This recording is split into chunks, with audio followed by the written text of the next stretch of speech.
প্রিয় ষষ্ঠ শ্রেণীর ছাত্রছাত্রীরা, যারা সংস্থার প্রশ্নপত্র পরীক্ষা দেবে 2025 সালে, আমি গত বছরের প্রশ্নপত্রটা কেমন ছিল সেটা নিয়ে আলোচনা করব। তো দেখো প্রশ্নপত্রটা কেমন ছিল। প্রথম পর্যায়ক্রমিক মূল্যায়ন 2024 সালে 15 হচ্ছে 15 এবং সময় 30 মিনিট। তো দেখো ক্লাস 6-এ এখানে একের দাগের 2 নম্বরে প্রথমটা দিয়েছে 93,44,605। এটাকে কথায় লিখতে বলেছে বা অঙ্কে, কথায় আছে অঙ্কে লিখতে হবে। এটা খুবই সোজা, একক দশক শতক করে লিখবে। তোমরা প্র্যাকটিস করবে গণিতগুলো, যেটা পারবে না আমাকে বলবে, আমি অবশ্যই করব। প্রথমে তোমরা নিজেরাই প্র্যাকটিস করবে। তারপর একটা সরল দিয়েছে, যেখানে রেখা বন্ধনী দিয়েছে, সেকেন্ড বন্ধনী এবং থার্ড বন্ধনী দিয়েছে। তো সেটাকে তোমরা করতে প্রথমে রেখা বন্ধনী কাজ করবে, তারপরে প্রথম বন্ধনী, তারপর দ্বিতীয় বন্ধনী, তারপর তৃতীয় বন্ধনী কাজ করে গণিতটা করবে।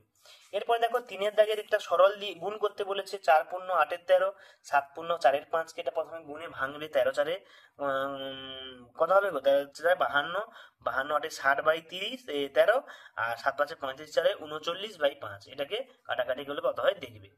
5 টাকার 3/4 অংশ সমান কত পয়সা? 5 টাকা সমান 500 পয়সা।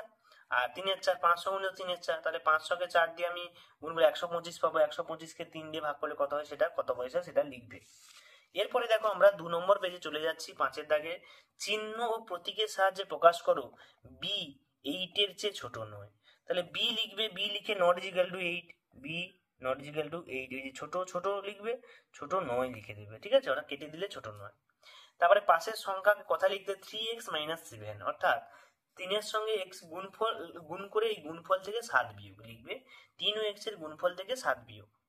তারপরে 7-এর দাগে দেখো 3 নম্বরে একটা গণিত দিয়েছে, 2,34,567 সাথে কোন ক্ষুদ্রতম সংখ্যা যোগ করলে যোগফল এত দ্বারা বিভাজ্য হবে। এটা ভাগ করবে, ভাগ করে যে সংখ্যাটা ভাগশেষ বেরোবে সেটা বিয়োগ করলেই আমরা সংখ্যাটা পেয়ে যাব।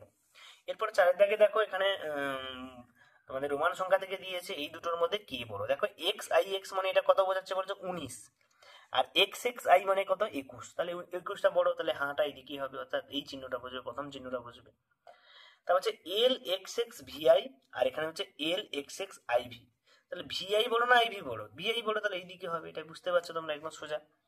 তারপর হচ্ছে 9-এর দাগেরটা দেখো, সরল কোণ সমান 2 গুণিতক ড্যাশ। 2 গুণিতক কি? সমকোণ। এক সমকোণ বা 90 ডিগ্রি লিখলেও হবে। বৃত্তের পরিধি বৃত্তের ড্যাশের উপর অবস্থিত। বৃত্তের পরিধিটা, বৃত্তের যে টোটাল পরিধিটা বৃত্তের কিসের উপর অবস্থিত? বৃত্তচাপের উপর অবস্থিত হবে, এটা লিখবে।